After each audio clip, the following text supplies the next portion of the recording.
की रात गांव में कोई भी पति पत्नी साथ में नहीं सोएगा। सुनो सुनो बादलपुर गांव के लोगों, राहु केतु का प्रभाव शुरू हो चुका है। उसने सूर्य को निगल लिया है और शाम हो चुकी है। इस दौरान सभी लोग अपने घरों की खिड़कियां दरवाजे बंद रखें और गलती से भी बाहर ना निकलें। शिव मंदिर के पास तो कोई गलती से भी ना जाए। बादलपुर का अतीत। बनारस के एक छोटे से मगर शापित गांव बादलपुर में एक बड़े से माइक पर ये अनाउंसमेंट हो रही थी, जिसे सुनते ही सभी लोग अपने घर के दरवाजे बंद करने लगे। उनके चेहरे पर अजीब सा डर था, जैसे उन्होंने जरा भी देर कर दी तो कयामत आ जाएगी। इसी दौरान जब नई शादीशुदा दुल्हन निशी ने दरवाजा बंद किया तो उसके पति शशांक ने उसे बाहों में भरते हुए कहा, अरे तुम भी पढ़ी लिखी होकर ऐसी बातों पर यकीन करती हो? कुछ नहीं होगा, सब मन गढ़ंत और बकवास बातें। निशी ने उसके होठों पर हाथ रखते हुए कहा, मेरे प्यारे पतिदेव, पढ़े लिखे होने का मतलब ये नहीं है कि हम अपने वेद पुराणों में लिखी बातों पर विश्वास करना बंद कर दे। और गांव की दादी ने मुझे बताया था कि सूर्य ग्रहण के दिन कोई गांव के अंदर या शिव मंदिर के आसपास घूमता दिखाई दिया तो अगले दिन उसकी सरकटी लाश ही मिलती है, जिसके सर पर राहु और धड़ पर केतु लिखा होता है। अरे मैं इस गांव को बचपन से जानता हूँ मेरी जान।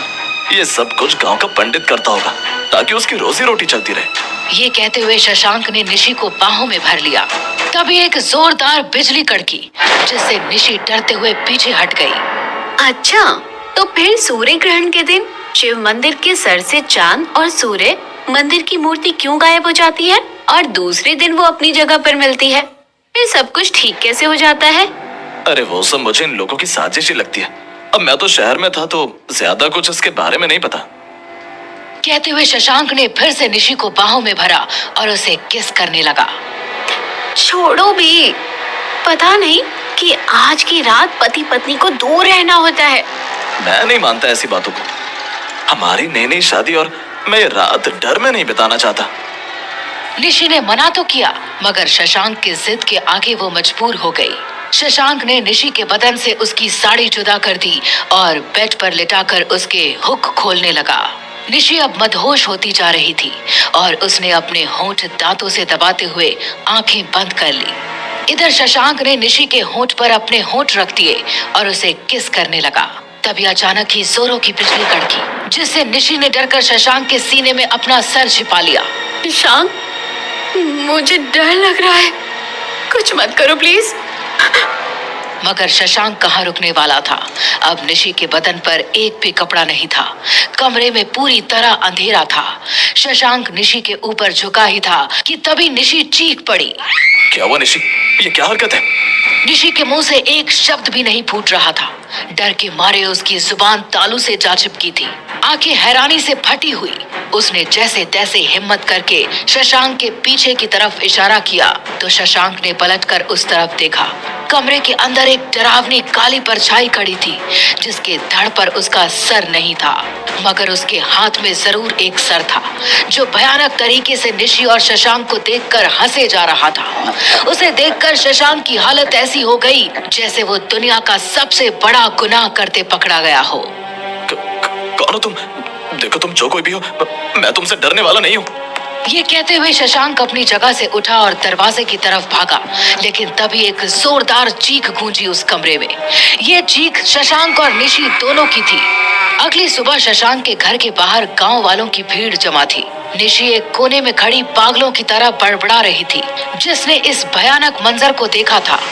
कभी वो जोर जोर से हंसने लगती तो कभी रोने। वो किसी को बताने लायक नहीं थी कि उसके साथ क्या हुआ और उसने क्या देखा।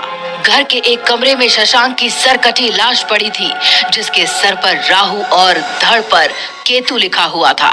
मुखिया ने शशांक की हालत देखकर कहा, नई नई शादी थी इनकी, और वैसे भी शशांक इन सब बातों को मानता नहीं था।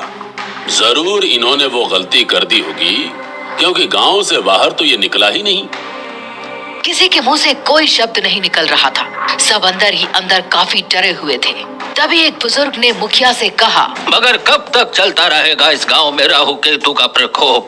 कोई तो होगा जो इस गांव का उद्धार करेगा और हमें इस श्राप से मुक्ति दिलवाएगा। आखिर कब तक हम डर डर कर जीते रहेंगे? गांव के ही मंदिर का पंडित, जो ये सब देखकर काफी देर से सोच में पड़ा हुआ था, वो मन ही मन बोला, उद्धार तो हमारा भगवान ही कर सकते हैं।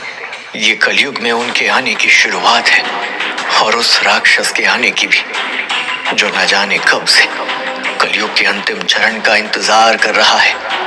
जिसने समुद्र मंथन का विष पिया था और अमृत भी, उसे अभी शरीर नहीं मिला है, पर आखिरी वक्त आने तक वो शरीर भी पालेगा। लेकिन मुझे डर है कि कहीं ये सब वक्त से बहुत पहले न शुरू हो जाए। तभी मुखिया जी ने पंडित के चेहरे को देखते हुए पूछा, पंडित जी, आप कुछ कहना चाहेंगे? आखिर कब तक इस गांव में मौत का तांडव होता रहेगा? ये तो शुरुआत है मुखिया जी, अभी मौत का तांडव बाकी है। भगवान तभी आएंगे जब इंसानियत खत्म होने के कगार पर होगी, और ये तो सिर्फ शुरुआत है।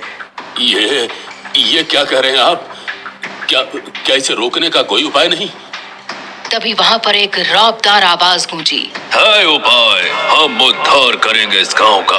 अब राहु केतु तो क्या, कोई भी राक्षस इस गांव का बाल भी बांका नहीं कर पाएगा। सभी ने पलटकर उस तरफ देखा तो वहाँ एक तांत्रिक बाबा खड़े थे।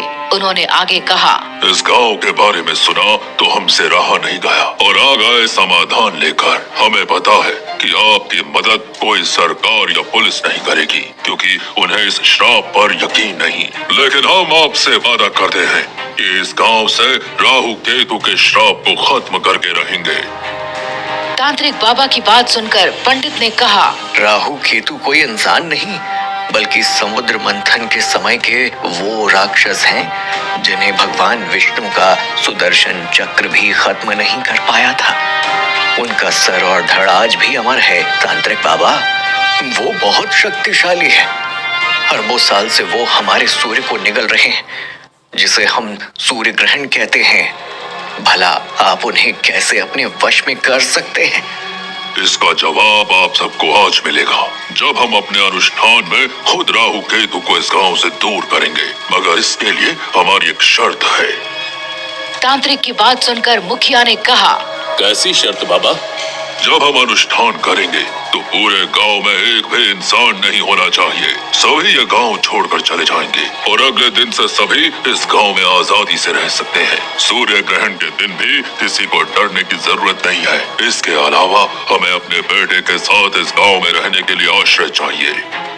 सभी ने देखा कि तांत्रिक बाबा के बगल में एक नौजवान लड़का खड़ा था, जो कि उनका बेटा था। फिलहाल मुखिया को उनकी बात मानने में कोई नुकसान नहीं दिखा और अगले दिन पूरे गांव को खाली करवा दिया गया।